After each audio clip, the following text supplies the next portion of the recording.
Hello दोस्तों, मेरा नाम जगदीश पंत है एंड मैं सीएफए चार्टर होल्डर। तो आज की वीडियो में हम लोग डिस्कस करेंगे कि सीएफए का सिलेबस कैसा है लेवल 1 के लिए स्पेसिफिकली, एंड उस एग्जाम का कैसा फॉर्मेट है, क्या क्या स्ट्रैटेजीज हमें यूज करनी चाहिए और किस तरह से प्रिपरेशन करना चाहिए। Because preparation is very important because the syllabus is very vast and I mean slightly difficult, so you have to know how to prepare for exam and how to approach that particular exam. Okay, so this all things will be discuss here. यदि आपको मेरा video पसंद है तो आप मुझे like और subscribe कीजिए।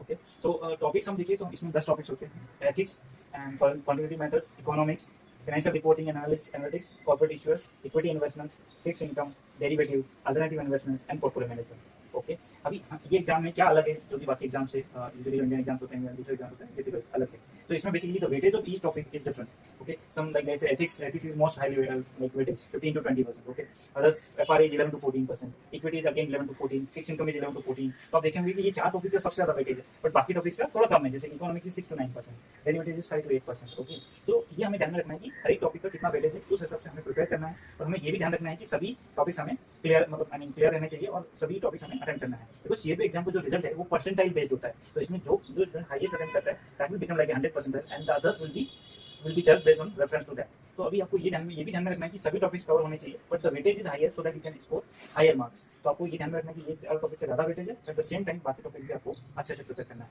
अभी हम बात करेंगे कि एग्जाम का फॉर्मेट कैसा होता है। तो फॉर्मेट के लिए हमें there are 2 sessions in CFA exam, S1 and S2, session 1 and session 2। So हर एक एग्जाम में 135 मिनट्स का होता है सेशन और 90 क्वेश्चंस। तो these are all MCQ based questions. Okay, MCQ रहेगा, इसमें किसी भी टॉपिक का वेटेज हो सकता है। ओके, बट ओवरऑल आपका जो वेटेज है will be in line with this in this range only. Okay, अभी हमें ये देखना है कि सीएफए के लिए हमें रिसोर्सेज क्या क्या चाहिए। तो एक हो गया, हमें स्वेजर की बुक्स चाहिए because that will help you. आपका जो ओरिजिनल सीएफए का सिलेबस है that is also very good, but that is very very lengthy, so आप उसको एक पर्टिकुलर टाइम पीरियड में शायद कंप्लीट नहीं कर पाए। If anybody is interested in learning in detail, so that also you can go. Second thing is about the CFA mock exam. जो आपको जैसे आप सीएफए का मेंबरशिप के लिए सीएफए के एग्जाम के अप्लाई करोगे तो आपको कुछ मॉक टेस्ट वगैरह मिलेंगे और आप ट्यूशन क्लास भी लगा सकते हो in case you want help from experts. Okay, so that is the thing. And now how to prepare for the exam and how much time is required. Okay, so that is the biggest question everyone has. So approximately 6 months is sufficient for the preparation of this particular exam. Okay, so अभी हम 6 महीने में हमें कैसे prepare करना है, कौन सा टॉपिक हमें पहले लेना है, तो ये हम एक स्ट्रेटेजी बनाएंगे। उसके हिसाब से हमें अभी फर्स्ट जो मंथ है हमारा, उसमें हमें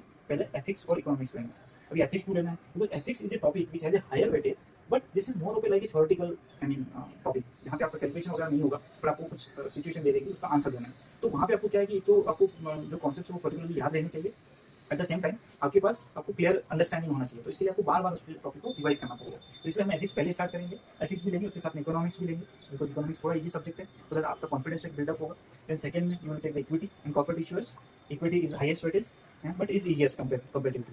Okay, in the third month we'll take ethics again to revise it, and also एक चीज ध्यान रखिए कि ethics इसलिए भी important है कि ethics आपको CFA level 2 और CFA level 3 में भी हाईएस्ट बैठेगा। तो ये टॉपिक आपको यहाँ पे भी और आगे भी पूरा काम आएगा। यदि आप अच्छे से प्रिपेयर करेंगे तो ये आगे भी हेल्पफुल होगा।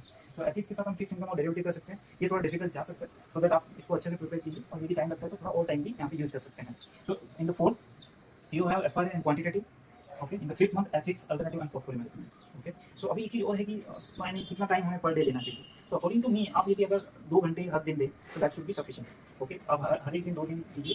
CFA exam is not about just working hours, it is more about how you consistently preparing for it. तो आप ईच डे 2 आवर अच्छे से प्रिपेयर करते हैं, तो according to me that should be sufficient for you. अब 6 month में हमें क्या करना है? तो 6 मंथ में हमने 5 महीने तक पूरे टॉपिक्स अच्छे से क्लियर कर लिए हैं। तो 6 मंथ में आपको सबसे बड़ा इंपॉर्टेंट क्या है, आपको रिलैक्स होकर ये पॉजिटिव बिलीव करना है कि I can clear this exam, because वो सबसे ज़्यादा इंपॉर्टेंट है कि आपको बिलीव करना चाहिए कि you can clear the exam और not. Okay, so then you start revising all the topics. Okay, one by one. तो कुछ आपके टॉपिक स्ट्रॉन्ग होंगे, कुछ आपके टॉपिक वीक होंगे। जो स्ट्रॉन्ग है you can just revise again so that become stronger area for you, and जो वीक है वो भी आप you can work again and you can work on more on that. Okay, and then your CFA mock is there, so यदि आप वो solve करेंगे तो that will help you and give a glimpse how actual exam would be there, and doubt solving of course, because आपको कुछ doubt है वहाँ पे तो you can again revisit it, okay, to solve it. So this is how you can prepare in the 6 months. Now अभी question आएगा कि आपको कैसे प्रिपेयर करना चाहिए। तो while preparing and how to approach the exam. So while preparing I would give a tip to you कि आपको क्या करना है कि जब आप सपोज एक वीक में 5 दिन में आप हर दिन 2-2 घंटे पढ़ रहे हैं, तो उनका जो हर एक चैप्टर के पीछे क्वेश्चंस एंड ये रहेंगे, राइट, क्वेश्चंस एंड आंसर ये रहेंगे। तो जो भी वो एक्सरसाइज है वो आप वीकेंड में सॉल्व करेंगे। उससे क्या हेल्प होगा आपको कि आपने जो भी 5 दिन में पढ़ा है that would indirectly you are revising after 1 week. Okay, so that will help you in revising the topic, and if कोई कॉन्सेप्ट आपका रह गया है तो वो आपका यहाँ पे कवर हो सकता है। बिकॉज सीएफए एग्जाम में ये ऑब्जर्व किया गया कि बहुत सारे क्वेश्चन जो हमें लगता है कि आएंगे नहीं, यानी like you know common subject which we usually we skip. Okay, so वहाँ से उनके क्वेश्चन आते हैं। So you have to prepare really well so that you do not I mean leave any particular topic. ठीक है, so that is the one thing. And while approaching the exam आपको क्या करना है, अभी 90 क्वेश्चन है और 135 minutes. Okay, so time will be very less, and यहाँ पे बेसिकली आपको एक 95 सेकंड्स में आपको एक क्वेश्चन अटेंड करना है। तो आपको परेशान में नहीं आना है कि मुझे करना है, और उसमें कैसा होगा कि आप गलत कर सकते हैं। तो आपको क्या करना है कि जो क्वेश्चन सेट्स आएगा उसको 3 पार्ट में डिवाइड करना है, easy, medium and difficult. Okay, आप चाहे तो पेंसिल से लेके वहाँ पे लिख भी सकते हैं, या फिर कंप्यूटर से है तो आप I mean you can just categorise it.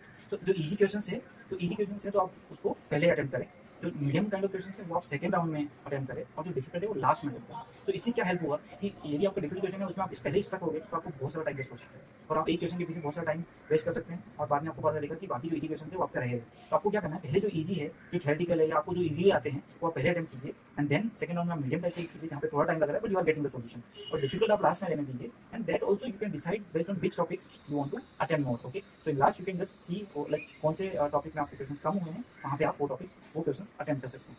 इस तरीके से आपका पासिंग परसेंटेज होने का चांसेस ज़्यादा रहेगा, and you have good probability of clearing that exam. Okay, so this is all from me. Thank you so much for watching this video, and if you like our video then like and subscribe our channel, and we are also starting our CFA class from 1st of November, so जहाँ पे हम लोग ये topics I break it down into very simple terms and help you in clearing this exam.